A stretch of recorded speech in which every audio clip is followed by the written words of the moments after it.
My dear Muslim brothers and sisters in Islam, Assalamu alaikum wa rahmatullahi wa barakatuhu. To our respected guests,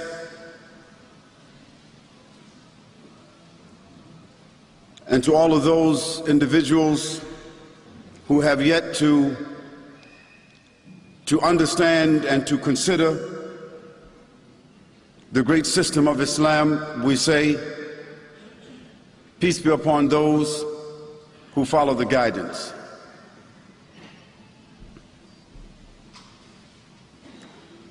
I understand that it is my responsibility and challenge to offer a proposition on the true success of life. And in doing so, I want to highlight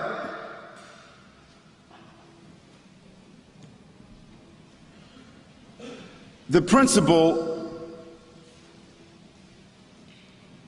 that God must necessarily exist. And also, after highlighting the proposition that God must necessarily exist, then what is his message to his creatures?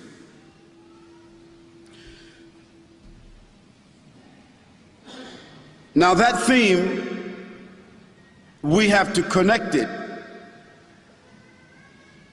to the greater proposition, what is the true success in life? So keep that in mind as we proceed.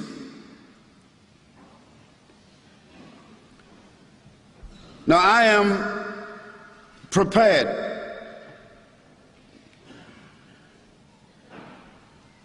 to discharge my responsibility to offer a proposition this evening. However, you as an audience also have a responsibility. And your responsibility is to be reasonably open-minded and open-hearted. Open-minded and open-hearted in your consideration of my proposition. Now you would agree, all of us would agree, that if a glass were turned upside down, it could not be filled.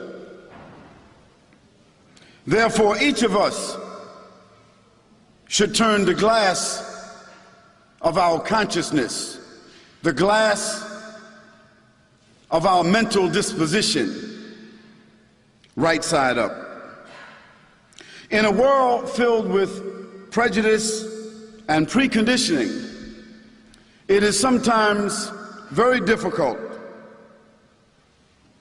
to accept things or ideas that we had not been previously exposed to, or from persons that we have generally been alienated from. Tonight, I want you to relax, chill, open your mind, open your heart to the idea of success. Ask yourself, what is real success? Who would I be if I were successful? And what would I have if I were successful? Ask yourself, do I know any successful people? What is the meaning of success? How do we measure success? Who and what are our role models for success? I asked myself those questions, and I asked others I came in contact with throughout my life. And I arrived at the same general conclusions as most people. Conclusions produced by education, social exposure, the impact of media, and then by my own personal aspirations and impressions about life. For instance, when I read the definition of success in the Oxford University Press, when I considered that, I want to share that with you. This is what the Oxford University Press, this is what they say that success means. Success is the accomplishment of aims and purposes. Success is the attainment of fame, wealth, and social status. Now that's what Oxford University Press, that's what they say that success is. Now I want to ask all of you here, because I want to make sure that all of us are in sync. Are all of you seeking happiness and success in life? Can I get a show of hands that everybody who would like to have happiness and success in life? Nearly everybody wants happiness and success. Some people not so sure.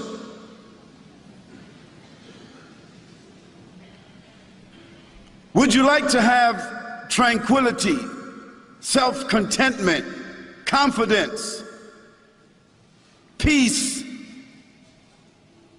security? Would you like to have that?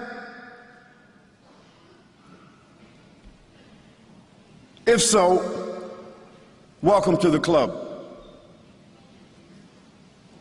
Everyone in the world, in one way or the other, when they're asked about success or happiness, this is what they say, this is what they want. This is what we have been striving for all of our lives, kicking and scraping and hoping and wishing and fighting and cheating and lying and stealing and conniving and everything that we're trying to do, somehow or another, we're relating it to, inevitably, success.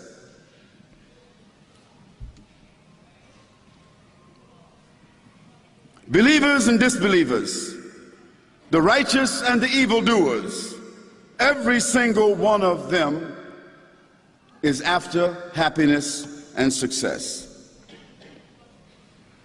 Even when you ask someone down the street or up the street, getting high,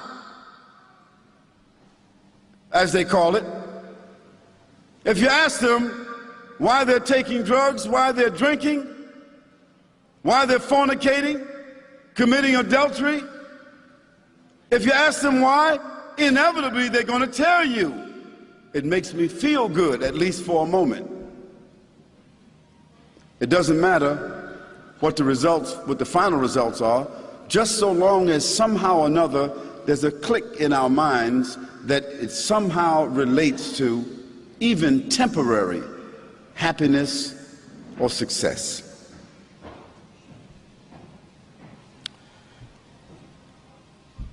Unfortunately, most people take the wrong path towards happiness and success.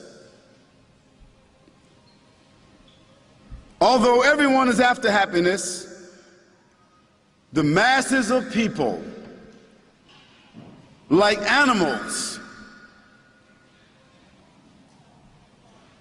take the wrong path. And it is only a handful of people that take the time to think and to reflect and to seek inspiration to determine the correct path towards happiness. Now, I was always led to believe that if I had a good education, that would guarantee a good job and subsequently good status in society. That's what I was told. This led me to conclude that those persons with the highest levels of education, such as doctors, lawyers, architects, etc., they must prospectively be the most successful people in life. Then I realized that in fact these persons whom I would consider to be the most successful people in life, the doctors, the lawyers, the architects, the film stars, the athletes, the musicians, the gangsters, and the criminals. As a matter of fact, I realized that these people, possessed with education or not, these people holding the acquisition of things in their hands, all the toys of life, these people holding in their hands the influence of the masses of people all over the world, these people having the highest standard of worldly attainment. Of course, to most of us, this itself should somewhat signify a semblance of success. But let us see to what extent.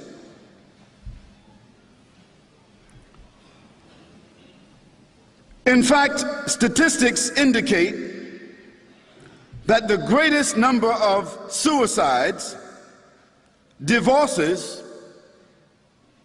personal tragedy exist among the rich and the famous. In spite of their perceived status, they are lonely, most of them, and they die lonely, most of them. They are frustrated, most of them, and they die frustrated. Most of them are addicted to drugs, alcohol, and other things.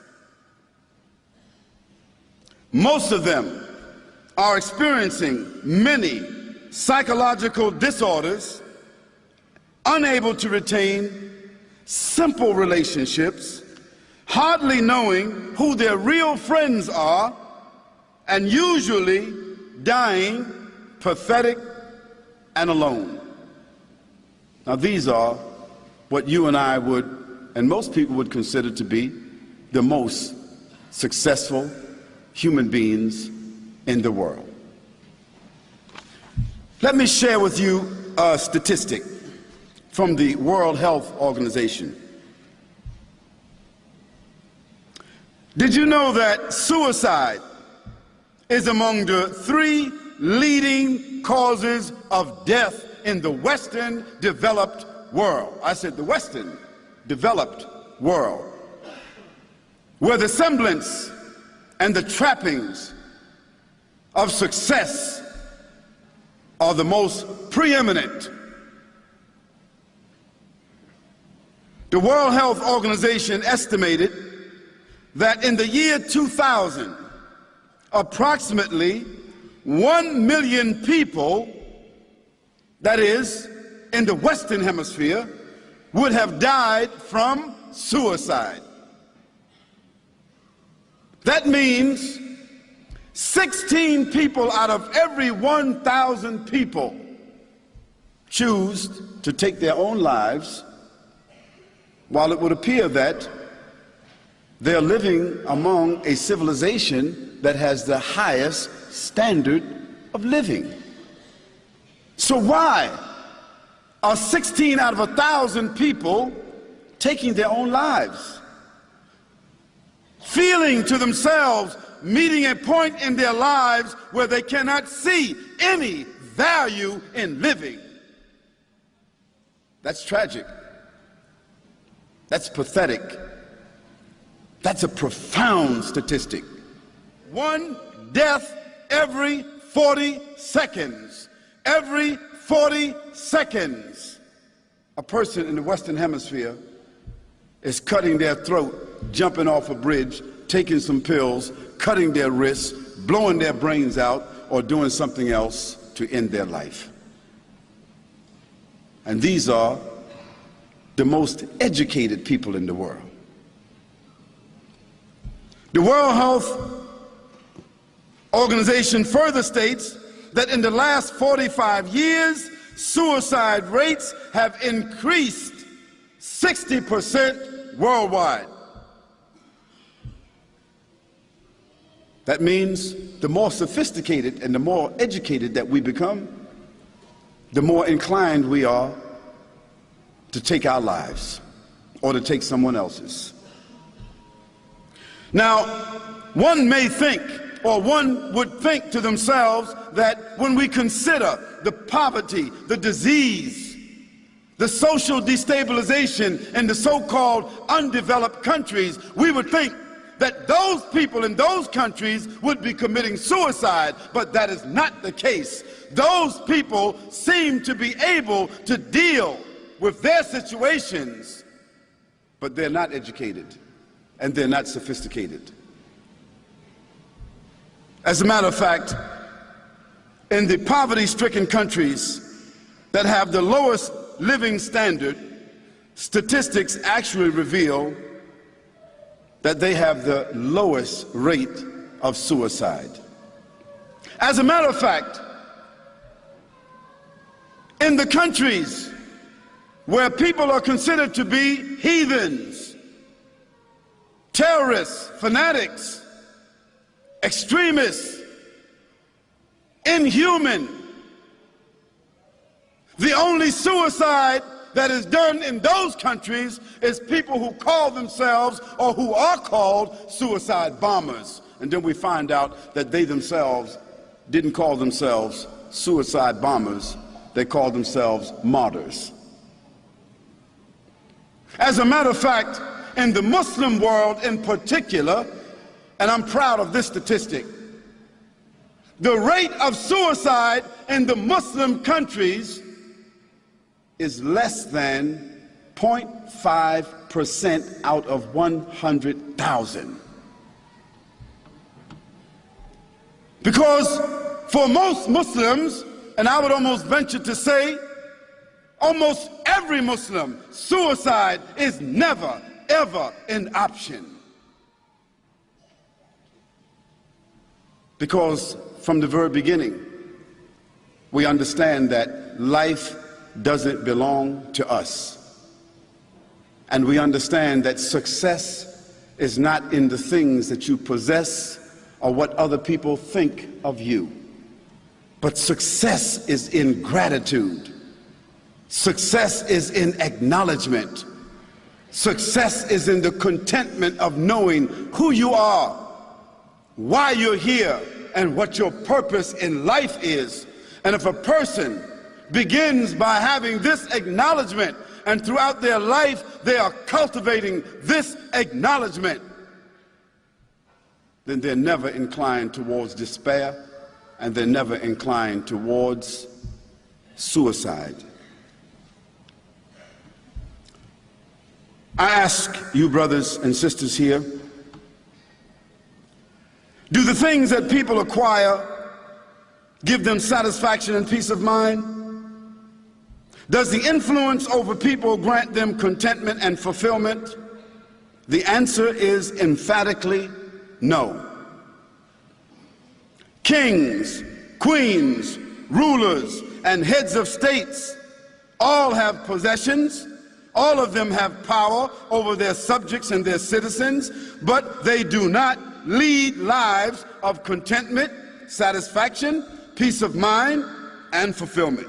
On the contrary, their lives are a combination of daily stress, struggle to maintain their status, preoccupation and anticipation of war, inside their countries or outside their countries.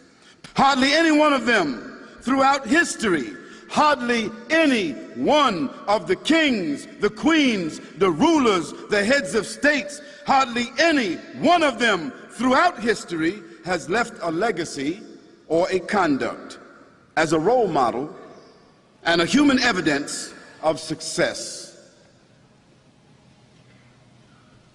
We only have to turn to the lives of the rich and famous in the past, in the present, and see that they do not give us an inspiration towards success. I ask you, why is it that things and status do not grant us success or satisfaction as the Oxford University Press seems to give the definition of? It is because the human being has 5 parts to his or her existence. And each part of our existence must be given adequate nourishment. It must be given adequate development for satisfaction and for balance. The human being has 5 parts to their being, you and I. The human being has a soul. The soul is the spirit, the essence, the unseen part of the human being that seeks out abstract values. The soul is that part of the human being that has the need for worship, inner sanctity, that strives to understand and to reach out to embrace the purpose of life, the soul. The human being has a mind. Unlike other animals that are more powerful than we are, it is our mind, it is the human mind that gives them the superiority among other creatures. For if it were not for our minds, elephants would put us in zoos. Lions and tigers and baboons would put us in zoos because they are more powerful than we are, but they cannot think and they cannot calculate and they cannot manipulate because we have been given intelligence. The mind of the human being is the source of intelligence, always seeking to know, to acquire the means to compute, to communicate, to extend through the mind and to dominate through the mind, and also always seeking answers. Then there's the heart. A wise man, a man of scripture, a man of guidance, a prophet and a messenger of Almighty God, he said to us about the heart, verily, there's a piece of flesh in the body. When it is sound and clean, the whole body is sound and clean. When it is corrupted, the whole body is corrupted. Verily, that piece of flesh is the heart. The heart, the organ of love, emotion, and passion. The heart, where feelings generate, where principles of loyalty, friendship, commitment, and sacrifice, all of that emanates from the heart. And then there's the self, the ego, the me, the I, the my, the source of all wanting to possess, always wanting to possess everything, everybody, everywhere, the self. The self is what overflows through greed, through avarice, through envy and jealousy, all the way until disease and death. The self always trying to fulfill itself and not caring about any other self. And finally, the lowest form of the human being that most humans seem to never evolve beyond, and that is the body. The body. The body that eats and drinks and sleeps, that smells and tastes, sees, hears, touches. The body that houses the whole person but cannot fulfill the other components. The body can never fulfill the soul. The body can never fulfill the mind. The body can never fulfill the heart's desires. The body can never contain the self. The body only houses the rest of the person. But most of us, we live all of our lives only feeding the body.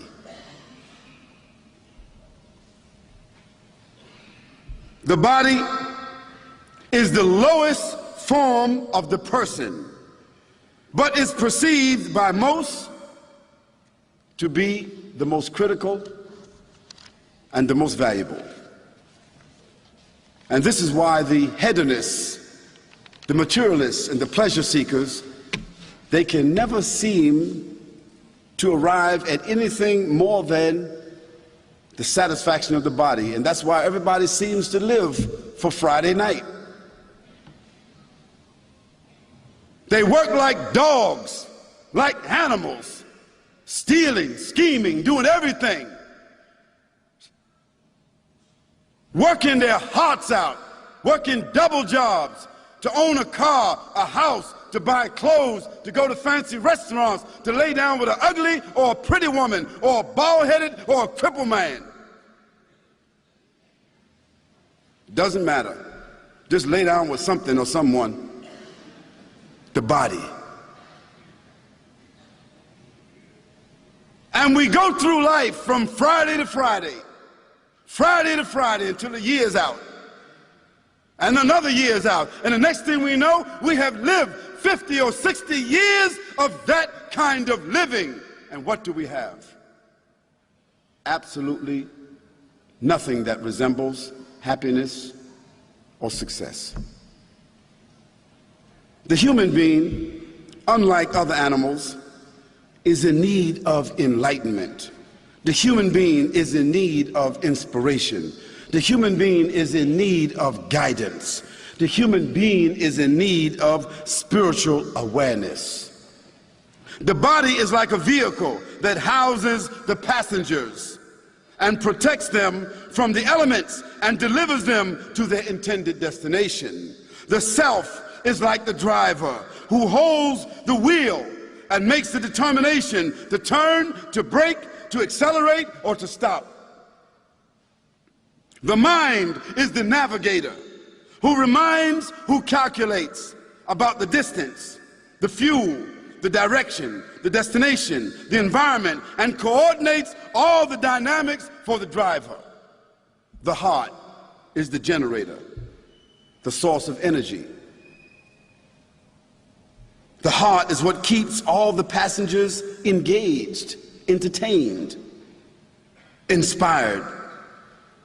The heart is what keeps all the passengers of the body connected to their purpose of their journey. But the soul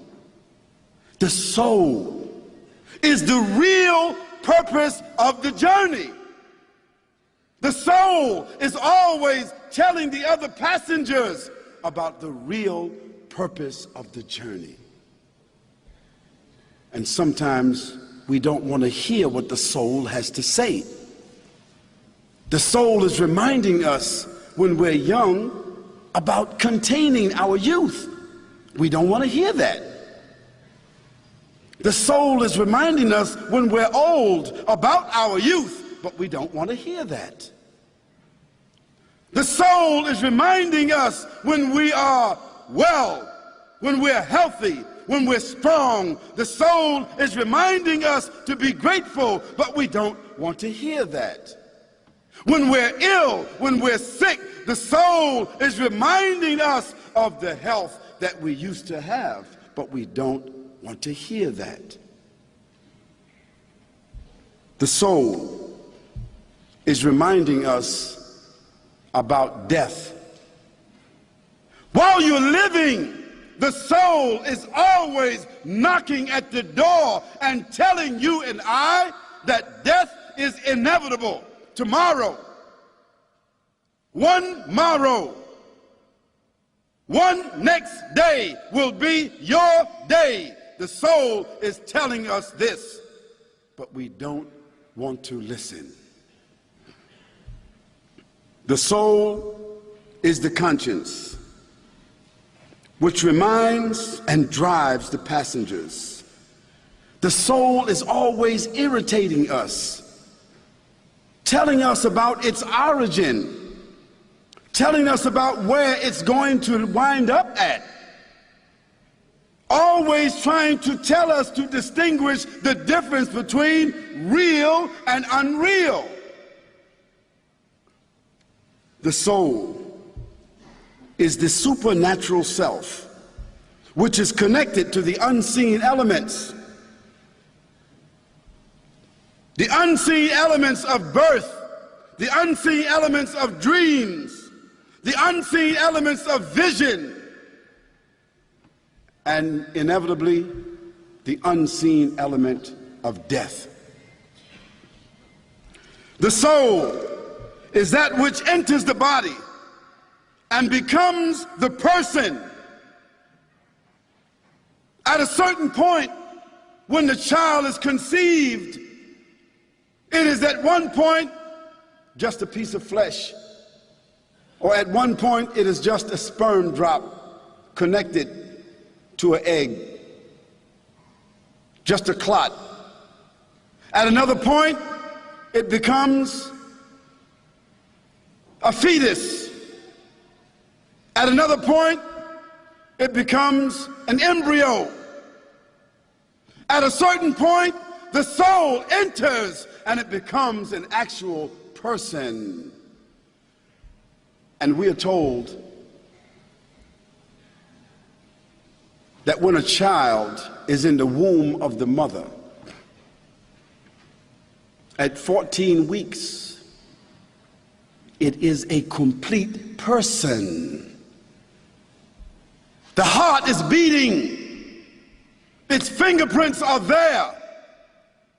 Its mind, its brain is operating. Its little lungs are operating and breathing. All of its fingers and toes have been formed. And just by the way, just so that you know this figure, in the Western Hemisphere,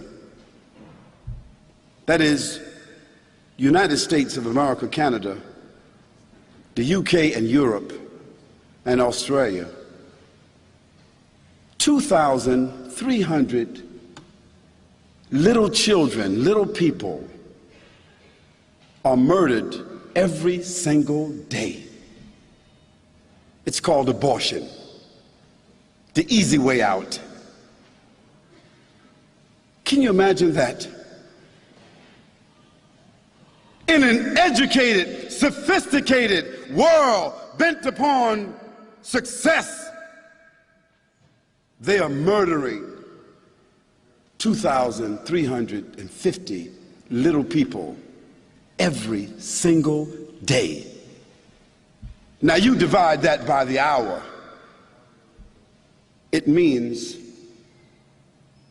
that more than 105 little babies are being slaughtered, aborted every hour.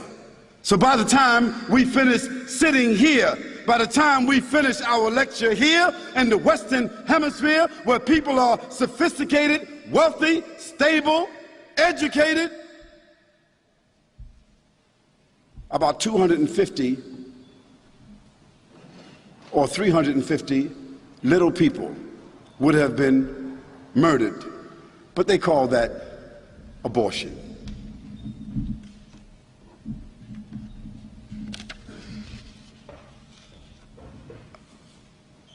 We call that family planning, a real nice word.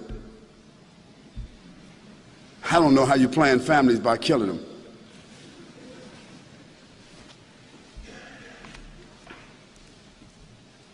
That's another subject that we really need to talk about, because I don't know how women, how they live the rest of their lives knowing that they kill the average young lady in the West who is unprincipled, unbridled, unconnected, and without guidance. The average lady in the West, in the course of 20 years, she kills at least 3. Now, how she lives with that behind all of her makeup and mascara, I don't know.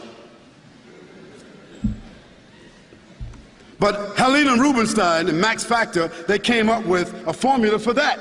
Do you know what it is?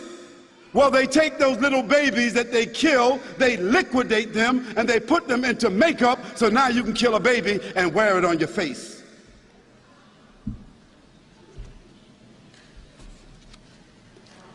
That's economics. The soul is that which enters the body and becomes the person. And the soul is that which leaves the body, so that person is then pronounced dead. And that's when that person loses all their friends, loses all their family, loses all their wealth, and loses all their connection with the world that they worked for all their lives. And guess what? No matter how much that body was loved, in about 2 hours, the loved one's gonna get that body out of the house. Because after the soul leaves, that body begins to smell. The soul is the record of you and I. The soul is that everlasting evidence of you and I. Dear brothers and sisters, bear with me. We're halfway through. True satisfaction and contentment can be realized only when the soul is nourished, only when the soul is stabilized. We know how we feel in the morning of an important occasion.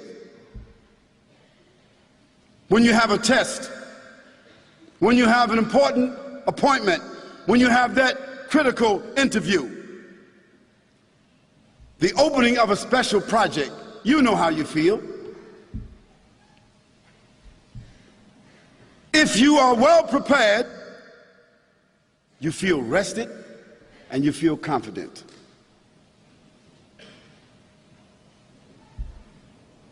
We emanate that confidence. We have the resonance of confidence, and everyone that's around us can feel it. On the other hand, if we're not prepared, or if we're tired, frustrated, and confused, we will not be confident. And we will also emanate that frustration and that lack of confidence to others. Human beings can only be successful if they seek the contentment and the satisfaction of the soul, which in turn will provide them with a healthy, well-balanced outlook on life and a reasonable understanding of their own purpose, of their own purpose in life. Now, this purpose of life has many proofs and many indicators. This purpose in life has historical evidences and illustrations. Now, such an important aspect of our lives is not without a manual.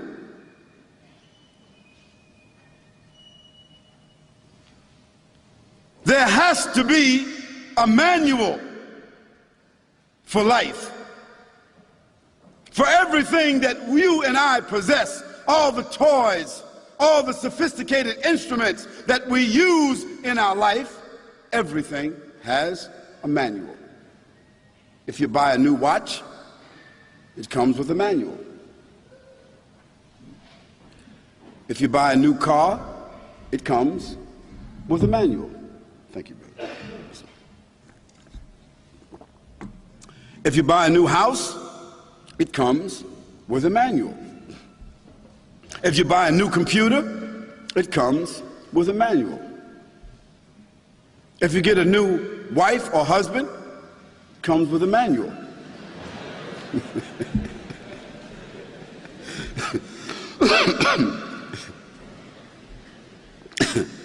Sometimes there's some hidden clauses, but it comes with a manual.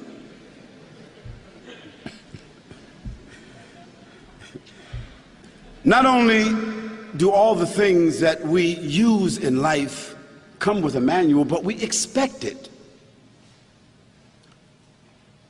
And not only do we expect a manual, but we look also for a warranty. So with everything that's valuable to us in life, we look for a manual. We look for a warranty.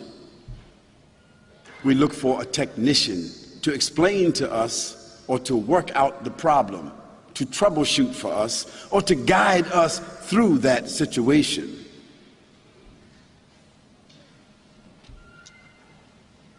And we look always in life for human examples.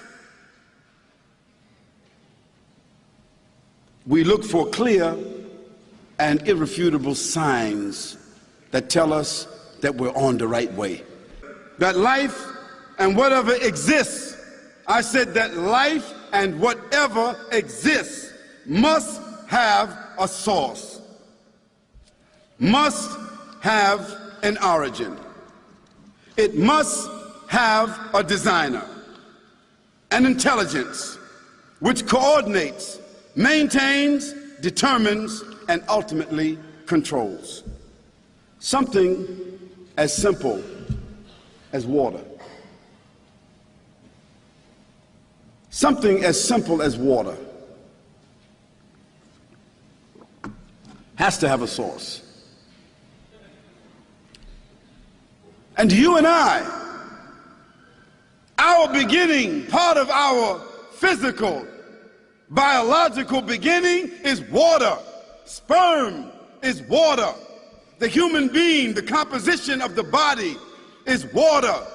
Our atmosphere, our stratosphere, our environment is mostly made of water. That's the source, that's the origin. And the Quran, a sacred scripture revealed almost 1,500 years ago, said, and verily, we have created every living thing from water. And although this scripture is not a book of science, that is a scientific fact. And now we have discovered that in a drop of water, all the elements of life are present in a drop of water. Something so simple. Either you got it or you don't. The most valuable element in life that has all the elements in it, that if you don't have it, you die, and if you do, you're blessed. Water. I say to you that even water has a source, and even water has been designed. The microscopic, biological breakdown of water has intelligence behind it. An intelligence that coordinates life to come from it, that maintains life in it, that determines and ultimately controls the balance of life from which it comes. You and I would have to agree that that phenomena could not have come about by itself. It has to have an originator. It is the source of all living things in the world that we call existence. That supreme intelligence must be the source of all creation. That supreme intelligence must be the legislator, must be the sovereign, must be the ruler, and ultimately must be the judge. Call it God, call it the Most High, call it the Most Merciful, call it the Creator, call it the source, call it the power, call it the energy, call it what you want.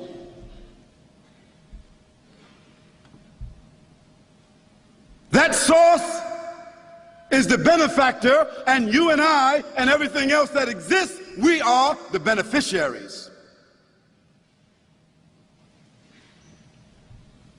And if we just consider ourselves as beneficiaries of this magnificent creation, we should be thankful and we should be grateful for our lives, for the gifts of our senses, which we could not purchase and which we could not have otherwise obtained. So let me find out how many intelligent, endowed, sophisticated human beings that are here who want to say that they have created themselves. Does anybody want to take a stab at that? Anybody want to stand up and say, I created myself? I am self-endowed. I am my own benefactor, as well, I am the benefactor of all those who are here. Not the atheist, not the agnostic, not the communist, not the socialist, not the Baptist, not the Catholic, not the Protestant, not the Muslim, not the Buddhist, not the Hindu, not the male, not the female, not the old nor the young, nor the rich or the poor. No one would say that, because that would be the most absurd thing to say. And no one of us would be willing to give up any one of our senses in exchange for possessions. No one would give up their sense of smell for 100,000 pounds. No one would give up their sense of taste for 100,000 pounds or $1 million. No one would give up their sight to their mother or their daughter. No one would give up their sense of touch. No one would give their heart in exchange for some money. No one would give up their kidneys. Not both of them anyway.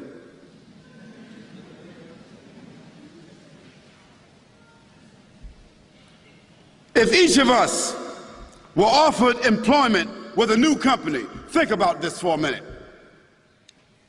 Think that this brother, he came here tonight representing this new company, just came out of America. Just let's think about that for a minute. I just arrived here and I'm promoting this new company. It's called Live As You Like. That's the new company.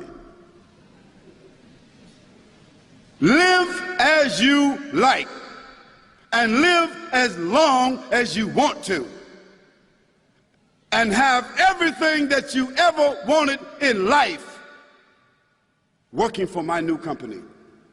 And go on the stock market and look and see, you'll find out that our assets are in the billions. So everybody will feel comfortable that if you work for me, you're going to get paid. So let's see what the terms are. If each of us were offered employment with this new company, which had billions of dollars of assets, and that company had very basic employment requirements, it was prepared to hire everyone in this room tonight, right now, and your pay will begin. As soon as you walk out, checks will be issued. Sounds like a good company, right?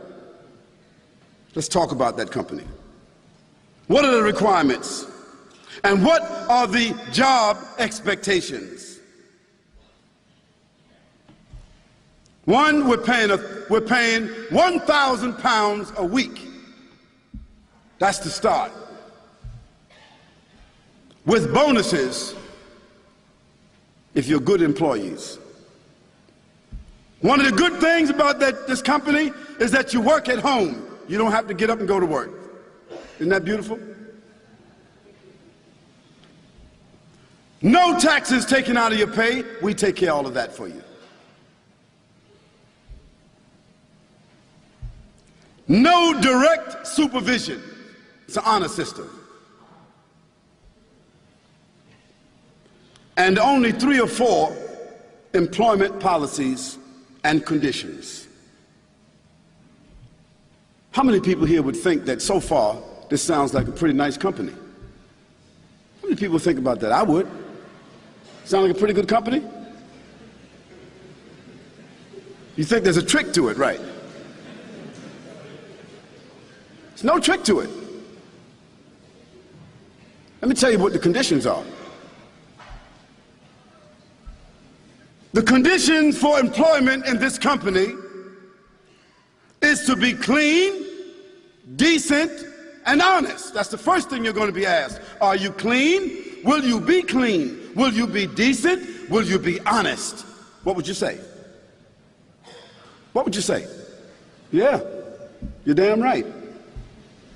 That's what most of you would say.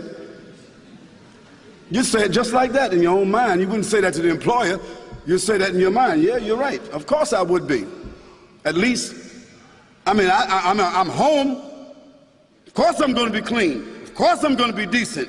Of course I'm going to be honest. I got no direct supervision. I don't have to go nowhere. I don't have to get dressed. I don't have to get in a car. I don't have to be in traffic. And I got paid on the way out of the place with no job application. Of course I'll be clean, decent, and honest. And if I'm not, I'll learn how to be clean, decent, and honest. What's the second condition? The second condition is that you must read and understand the company manual. A very simple manual. And you must be willing to follow the company representative and comply with the basic behavior and ethics that shows your loyalty to the company.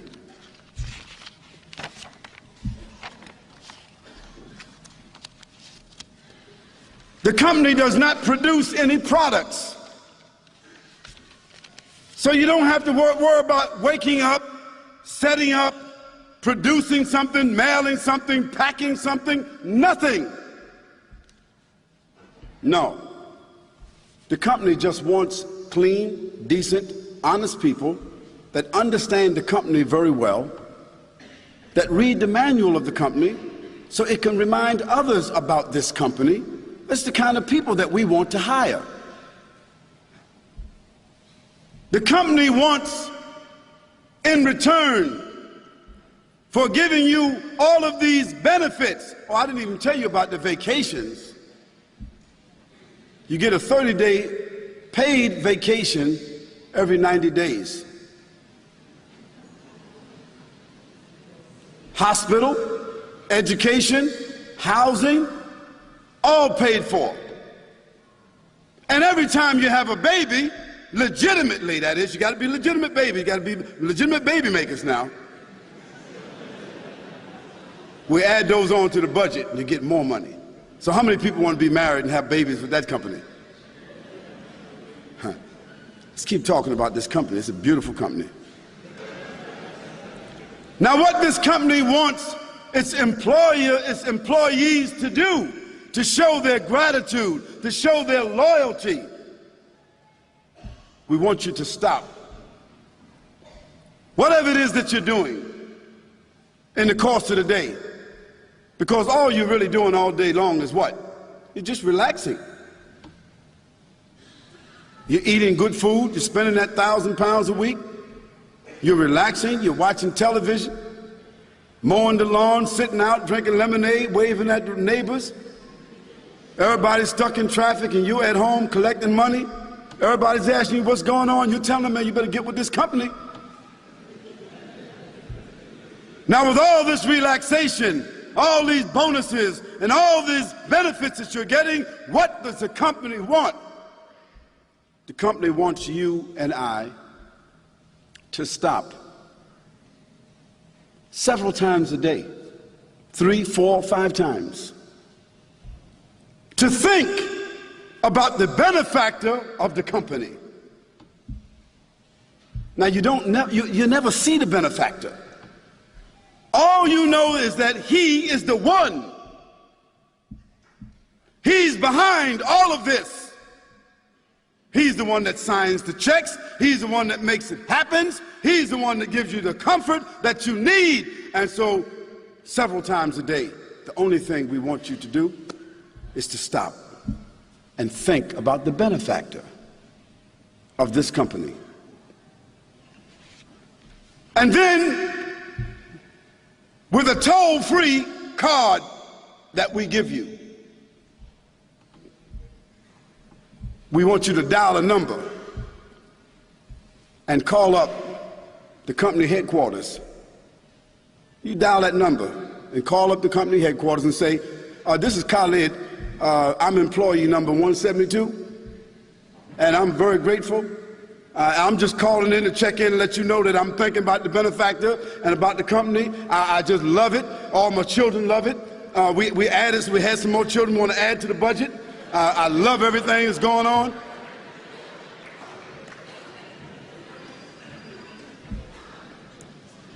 And after calling in, it's recorded. My gratitude, my loyalty, my commitment to the company is registered on a daily basis. Now, do you think that would be too much to ask? Tell me the truth. If there was such a company, would that be too much to ask for you? Also, the company wants you not only to be self-concerned, the company wants you to be a good neighbor. The company wants you to live in harmony with other people. The company wants you to set a good human example. The company wants you to establish good family ethics. The company wants you to show your neighbors how decent of a person that you are. The company wants you to interact at times with the other co-workers of the company, persons of all backgrounds. The company also wants you to be the kind of person that when people pass by your house and they ask you for something to drink, for something to eat, because they don't have a job like yours, the company wants you to be generous. The company wants you and I to sincerely work to realize and to bring into fruition peaceful coexistence with all human beings. And finally, the company wants you to prepare yourself, to always remain prepared for an unexpected examination. That means that any time the company representative could come to check your house. The company representative would come at any time to check you, to check your accounts, to balance things. The company could come at any time and put your commitment on the line. Therefore, the company wants you to have things in order at all times. And that's what the company is spending this money, investing this in you, for you to be a model employee. The company wants you and I to prepare and expect a period of examination, a period of reconciliation, a balancing of accounts of our performance and our behavior in order to determine the renewal and the extension of our contract. If the benefactor is pleased, you'll get more bonuses. And even if you die, the most beautiful thing about this contract, that the benefactor is going to extend your life and make sure that the family that you leave behind, that they are continued in the same status that you had. Now, isn't this a beautiful company? Isn't that a beautiful deal? It takes care of you here and hereafter. How many people would work for that company? Tell me the truth. Most of you. No tricks to it. No curve at the end of the road. No other conditions involved. Well, what I talk to you about is a metaphor, a facsimile, a proposition. But in fact, what I've talked to you about is a reality. You have been given more than what I just spoke about. In fact, none of you have yet paid rent on any of the houses that you have. Your body is the house that you were given. Your senses are the passengers in it and the furniture in it.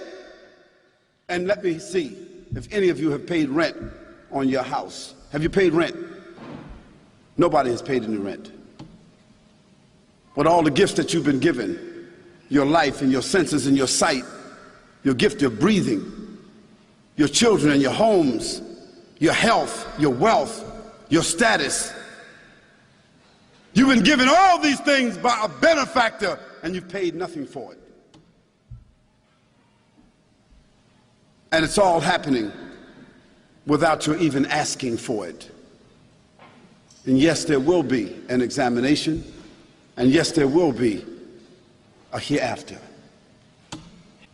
Would these requests be unreasonable for the benefactor of such a company to ask you and I for? I don't think so.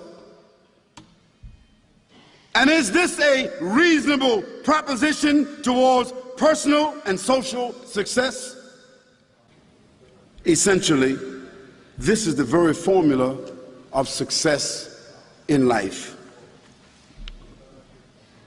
Being grateful as a human being and a beneficiary.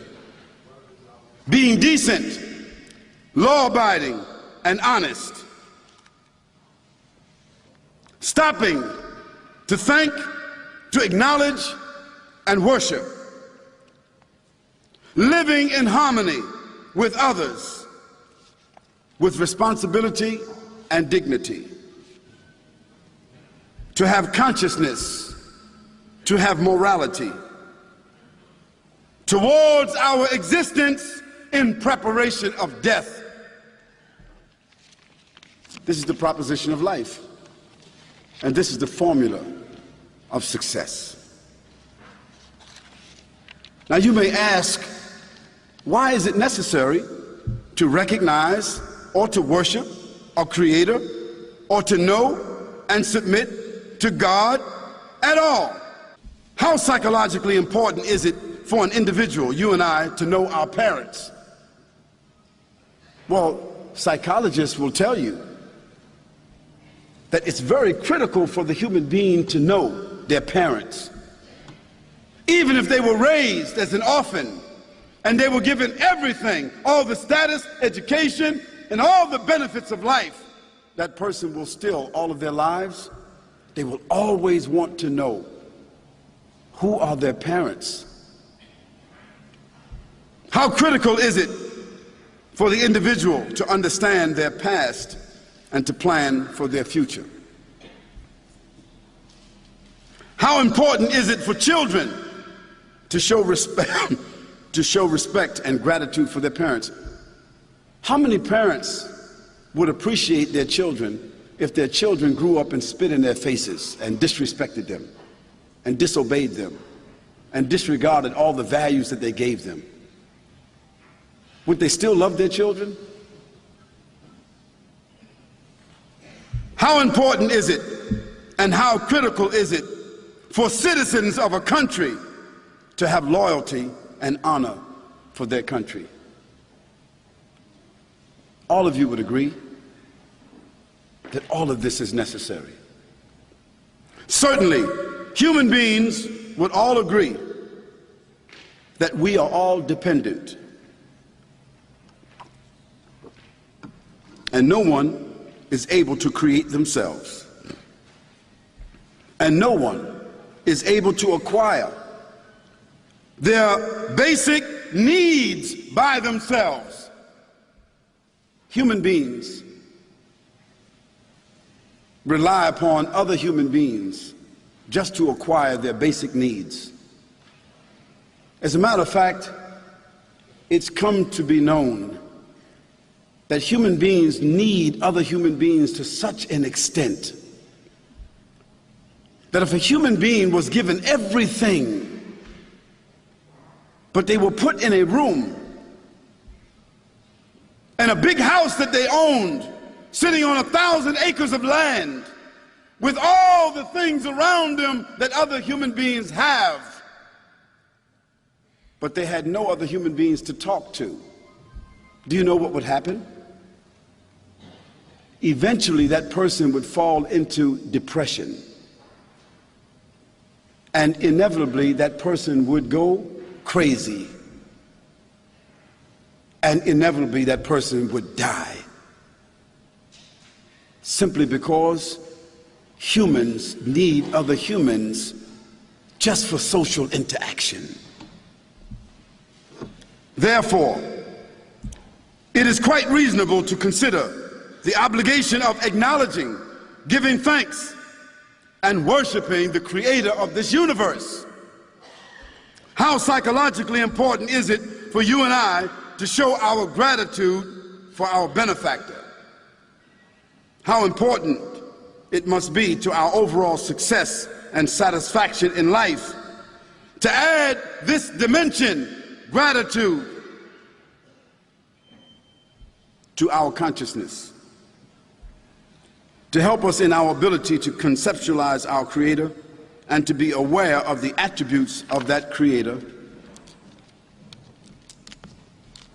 I want you to reflect upon one of the verses of the sacred scripture of the Quran that says, Allahu, A'udhu billahi minash shaitanir rajim, Allahu, la ilaha illa huwal hayyul qayyum, is the life giver, the self-sustainer,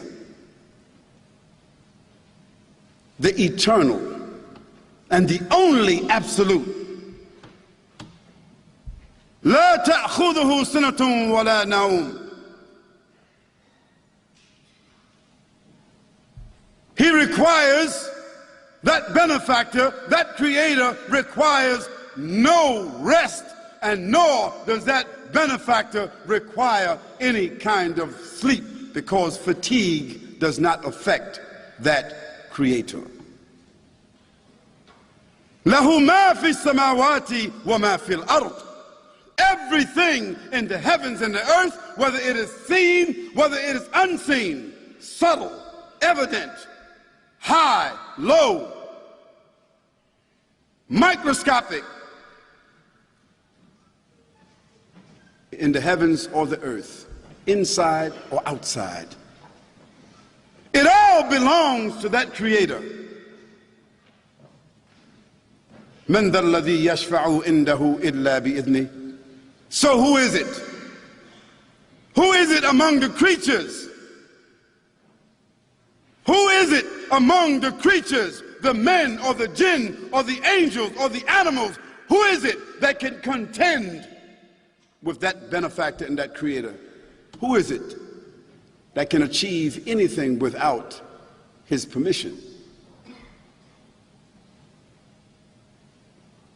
يعلم ما بين أيديهم وما خلفهم. He knows what goes in front of them in their lives, their history, and he knows what follows them in their posterity and their history. He knows completely because their lives are within the capsule of his knowledge.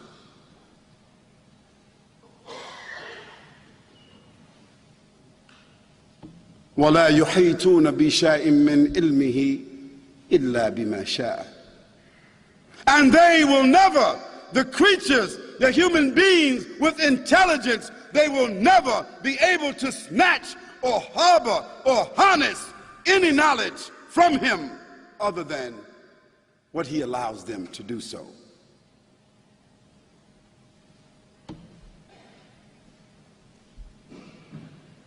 وَسِعَ كُرْسِيُّهُ السَّمَاوَاتِ وَالْأَرْضِ. His throne, according to his majesty, extends above the heavens and the earth, above the waters, above the galaxies, outside the realm of time and space. وَلَا يَعُودُهُ حِفْظُهُمَا وَهُوَ الْعَلِيُّ الْعَظِيمُ. And he does not suffer any fatigue. Nothing is taken from him. If he gives the whole world what it asks for, it doesn't decrease any of his wealth. And sustaining the heavens and the earth doesn't require any effort because he owns it and he sustains it by his will.